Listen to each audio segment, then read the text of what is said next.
Respiratory system of prawn.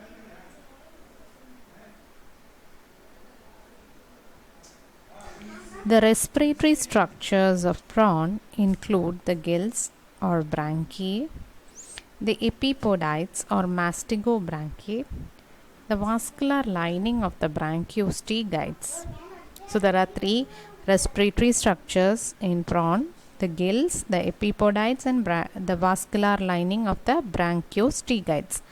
They are all sheltered in a gill chamber. Of these, the gills are the most important respiratory organ in prawn, while the others are called as accessory respiratory structures or supplementary structures.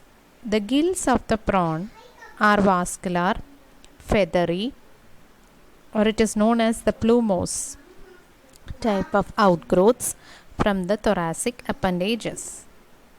There are around 18 gills on each sides. It is enclosed in a branchial chamber which is between the branchiostegite and the thoracic wall. When you observe the structure of the gill, it is crescentic in structure, that is, it is half moon like in structure. Okay, it consists of numerous thin, flat, bilaterally arranged plates called as gill lamellae. There is a central axis which is called as gill axis. It is on the gill axis that the flat, thin, bilaterally arranged plates are found. Gill axis and gill lamellae is covered by chitin. Each lamellae divides and subdivides into thin filaments called gill filaments. The type of gills in which the gill divides into numerous branches like a tree-like fashion is called dendrobranch. Dendrobranchs or dendrobranchiae. Dendron means tree-like. Branchiae means gill. The gill axis and the gill lamellae is richly vascularized. It is richly supplied with blood. So summarizing, the gill is crescent in shape, that is half moon like. It has a central stem called gill axis. Then there is numerous bilaterally arranged plates called gill plate. All these are richly vascularized, covered with a protection called with a thin layer of chitin. And there is this gill lamellae, and sometimes it divides into numerous branches, that is, it appears like a tree like structure. It's called dendrobranch. Based on the gill is actually attached to the body by a stem or a root, you can actually call it. So each gill is attached to the body by a root, and this root supplies the blood vessels and nerves to that gill. Based on the point of attachment, we can classify the gills into three types. That is, the first one is podobranch. The podo means foot, so it's also called as foot gills. It is attached to the coxa. You might know what is coxa. That is the basal region which is attached to the body of the prawn. Then after coxa you find the bases and the epipodite, exopodite, etc. Exopodite, endopodite, etc. So the coxa is most close and attached to the body. The gill arising from the coxa is called the podobranch. So it is attached to the foot, so it's called as foot gills. Then the next one is arthrobranch. Arthrobranch means joint gills, that is attached to the joint between the body and the coxa. If you find, it is at the junction between the coxa and the body wall. So it is attached to the arthrodial membrane or the joint. Hence it is called arthrobranch or joint gills. Then there is Pleurobranch. Pleurobranch is attached to the side walls of the gills.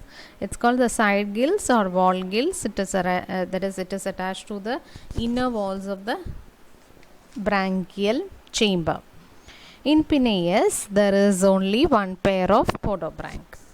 So there are numbers of podobranch is one pair of podobranch in the prawn. Then there are 11 pairs of arthrobranch.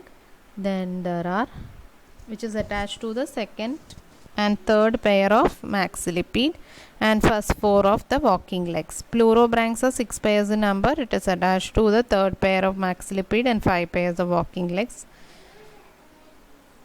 Now when we observe the branchial formula, which is important for studying, normally this question is asked for exam. So branchial formula is the number, arrangement and attachment of gills and the epipodite on each side, which can be represented in form of a table. So it is a number, arrangement, attachment of gills. You also give the number of epipodites on each side and it is represented in a tabular form. So you write the different types of, that is gills, that is podobranchs. How many podobranchs are there? There is only one pair. So only one is written here, that is attached to the second maxillipede. So this is on the upper part of this column. You write the first maxillipede, second maxillipede, third, fourth, fifth, sixth, seventh and eighth. Okay, so this is the first 3 maxillipede, this is the 5 walking legs. So here the podobranch is absent in the first maxillipede but present in the second maxillipede and absent in all others. So there is total is 1. Arthrobranch is attached to the second and third and the other 4 walking legs. So second and third you have two pairs, that is 1, 2, 3, 4, 5, 6, 7, 8, 9, 10, 11. Okay, on one side. So that is the 11 total. Then the pleurobranch, you have the first one maxillipede, it is absent. Second maxillipede also pleurobranch is absent. You find it from the third maxillipede onwards and it is single in number. So 1, 2, 3, 4, 5, 6, and you find the same on the other side also. This is just this is only on one side. So there are 6. This is 1 pair, 11 pairs, 6 pairs.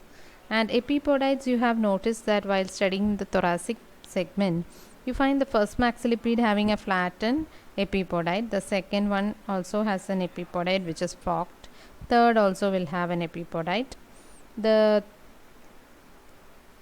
3 chelate legs have epipodite, while the 2 non-chelate legs do not have the epipodite. So total of 24 pairs are found.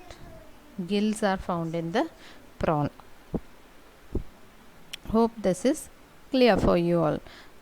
So on the, you can either write the type of branchiae on one side, the different number of the thoracic segments, you can number it from one to left to right, and you can write the total here, and the total also is written here. So we can remember this easily because it is in a tabular form. So hope this is clear. We'll go to the mechanism of respiration. For respiratory exchange of gas, this gills should be always be immersed in water. The gills are enclosed in the gill chamber. So there should be a constant current of water should be circulated over the gills. This is called as ventilation of gills. This is achieved with the help of the activity of scaphonathite. So you might be familiar with this type of scaphonathite which you have drawn in the cephalic appendage. After mandible, you have the first maxilla. Second maxilla has a scaphonathite which acts as a bailer. It's also called the bailer. So it helps in maintaining a water current. So This water current will bathe the gills and the epipodides of the thoracic legs, and it will also help in circulating the water to the vascular lining of the brachiostegal plates. The gill chambers are open in the front, behind, and below, so a free flow of water is possible.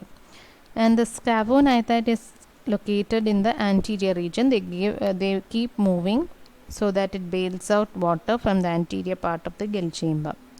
To make up the loss of water that enters the gill chamber from behind, this incoming water will currently bathe all the respiratory structures. Gas exchange takes place between oxygen in the water and carbon dioxide in the vascular channels of the respiratory structures. There are minute hairs that are present in the prawn gill chambers, which will help in filtering out any foreign substances that enters into the gill chambers. So that is all about the mechanism of respiration. So we had seen the branchial formula, the type of gills, the shape of the gill, and the different respiratory structures. There are about 18 gills on each sides. There are different respiratory structures called gills or branchiae, epipodites or mastiobranchiae, or brachiostegites, etc. So this is the respiratory structure of the prawn.